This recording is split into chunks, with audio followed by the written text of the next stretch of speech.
सभी को मेरा प्यार भरा नमस्कार। तो आज है हमारी शादी की चौथी सालगिरह और शादी को 4 साल पूरे हो चुके हैं। इसी के साथ आज हो रही है बहुत ज़्यादा बारिश और सुबह सुबह हो चुकी है ठंड। जून के महीने में ठंड लग रही है। मैंने यहाँ पे दोनों बच्चों को गर्म कपड़े पहना दिए थे। इवन नहीं पहने क्योंकि इसको पसंद ही नहीं आ रहे थे। और हमारे यहाँ पे बारिश इतनी ज़्यादा हो रही थी कि सारा पानी अंदर की तरफ आ रहा था। तो ईवा की दादी बता रही है कि आराम से चलो।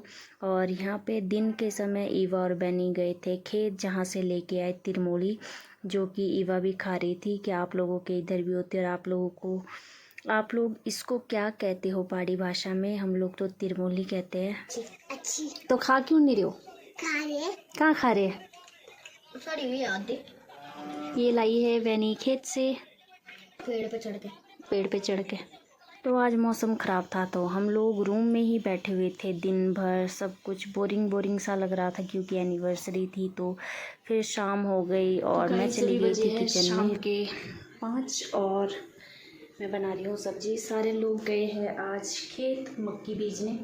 तो मेरे पास आधा घंटा है जब तक ईवा सो रही है, क्योंकि फिर ईवा और बहनी चले जाएंगे खेत और ईवा के साथ कोई नहीं होगा। तो मुझे रोटी भी बनानी है, सब्जी भी बनानी है साथ में। यहाँ देखिए, इसका या तो मैं चटनी बनाने वाली हूँ। ये धनिया लाया मैंने तोड़ के, ये पुदीना है। या फिर अभी गोलगप्पे बनेंगे क्योंकि आज हमारी वेडिंग एनिवर्सरी है। तो मैं सोच रही हूँ बच्चों के लिए कुछ ना कुछ बनाऊँ। एक ही मैंने आलू छील के रखा है तो मैं थोड़े चिप्स बनाऊँगी बच्चों के लिए। देखते मैं क्या क्या कर पाती हूँ। आटा गूँध के रखा है तो खाना। और मैं आज काम करते करते इतना ज़्यादा कंफ्यूज हो जाती हूँ कि मुझे पता ही नहीं चल रहा होता है मैं कर क्या रही हूँ। कोई काम इधर से उल्टा हो रहा है, कोई किधर से उल्टा हो रहा है। क्योंकि मैं अकेली थी घर में और दोनों बच्चे भी थे। तो थोड़ी देर बाद ईवा और बैनी वहाँ चले गए थे खेत में गोलगप्पे खाकर। बैनी आई थी घर तो इसका काफ़ी मन हो रहा था कि हमने गोलगप्पे खाने, हमारे लिए कुछ स्पेशल बनाओ। तो मैंने सोचा क्यों ना आज ही बना लूँ। तो मैंने दोनों के लिए गोलगप्पे बनाए और थोड़े से चिप्स भी फ्राई कर लिए थे साथ साथ, क्योंकि बाहर से कोई आने वाला नहीं था। मैं सोच रही थी पहले कि मैं बाहर से केक मंगाऊँ, लेकिन पोंटा से कोई आने वाला नहीं था तो मैंने घर पर ही इन दोनों के लिए बना लिया था। आप क्या खा रहे हो?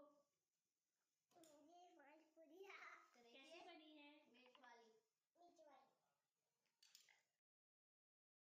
तो आज का ही दिन इतना ज़्यादा ख़राब जाने वाला था, मैंने सोचा नहीं था। क्योंकि आज इतने बुरे हाल हो गए थे मेरी और रीवा के अकेले में। रीवा हर रोज़ 5 से 6 बजे के बीच सोती है, लेकिन आज पता नहीं क्या हो गया। ईवा खेत चली गई तो ये उसको ढूंढ रही थी, पता नहीं क्यों ये इधर उधर देखी जा रही थी। पहले मुझे समझ नहीं आ रहा था कि ये सो क्यों नहीं रही है।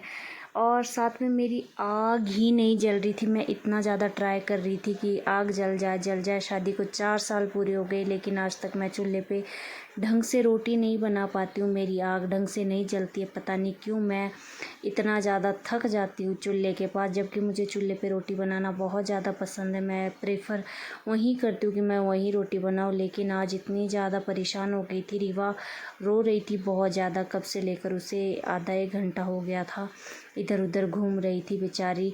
पलटना स्टार्ट कर दिया इसने तो ये एक जगह टिक भी नहीं रही थी। और यहाँ पे मेरी 6-7 रोटियां भी नहीं बनी थी। मुझे आधा 1 घंटा होने वाला था चूल्हे के पास, तो मैंने चूल्हे से रोटियां बंद करके गैस पे बना दी जब सारे लोग आ गए थे।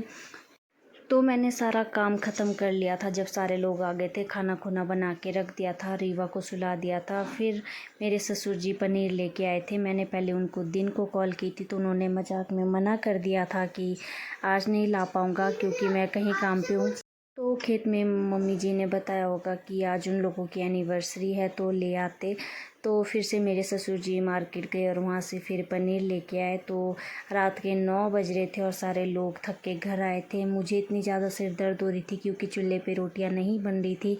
फिर सबको लगा कि मैं नाराज़ हूँ तभी पनीर नहीं बना रही हूँ, लेकिन मेरे सिर में दर्द हो रही थी और मैं बार बार मना कर रही थी कि सुबह बना देंगे क्योंकि कल अखिल भी आएगा घर तो उस टाइम बना देंगे नाश्ते में। तो वो नहीं मान रहे थे कि आज एनिवर्सरी आज ही बना लो, हम लोगों को भी अच्छा लगेगा। तो वो बार बार बोलते रहे और मैं मना कर रही थी कि नहीं नहीं। फिर मुझे लगा चलो कोई बात नहीं, बना लेती हूँ। शायद इन लोगों को लग रहा है कि मैं नाराज़ हो गई हूँ कि तो मेरे ससुर जी बार बार कह रहे थे कि बेटा मुझे नहीं पता था कि आज एनिवर्सरी है। मैं आज दिन भर खेत वहाँ पे पाइपों का काम कर रहा था, खेत में भी था, तो मुझे नहीं पता था कि आज एनिवर्सरी है। और मैंने मजाक में कहा था कि मैं नहीं लाऊंगा। तो मैं बोल रही थी उनको बार बार कि मैं नाराज़ नहीं हूँ, मेरे से रोटियाँ नहीं बन रही थी। तो मैं चूल्हे के पास बहुत ज़्यादा परेशान हो गई हूँ, मुझे सिर में दर्द हो रहा है धुएँ से। लेकिन फिर मैंने लास्ट में बना लिया कि शायद इन लोगों को लग रहा है कि मैं नाराज़ हूँ। तो मैंने यहाँ पे फटाफट से तो नहीं बना, मुझे इसमें भी आधा एक घंटा लग गया था, पर मैंने फिर बना दिया था। क्योंकि कई बार ऐसे होता है जब शादी के बाद आपको सब लोग प्यार करते हैं, इतना पैम्पर करते हैं, तो हमें उनकी खुशियों की भी परवाह करनी चाहिए। मुझे शादी को 4 साल हो गए और कभी ऐसे महसूस नहीं हुआ है, कभी भी ऐसे नहीं लगा है कि मेरी पहले जैसी ज़िंदगी ख़त्म हो गई या फिर मुझे वो फ्रीडम नहीं मिली है। शादी के बाद प्यार मिलना बहुत कम लोगों को नसीब होता है, लेकिन मैं उन खुशनसीब लोगों में से हूँ जिसे शादी के बाद भी हर चीज़ में हर घर के एक एक मेंबर से इतना ज़्यादा प्यार मिला है कि मैं उसको एक्सप्लेन नहीं कर सकती हूँ। तो मैं उनके लिए भी हर तरीके से उनको भी खुश रखती हूँ, जो मेरे जीवन में इम्पोर्टेंट है। मैं उनको भी ट्राई करती हूँ कि वो भी मेरी वजह से खुश रहे, मैं उनको भी नाराज़ नहीं करती हूँ, स्पेशली अपनी फैमिली को।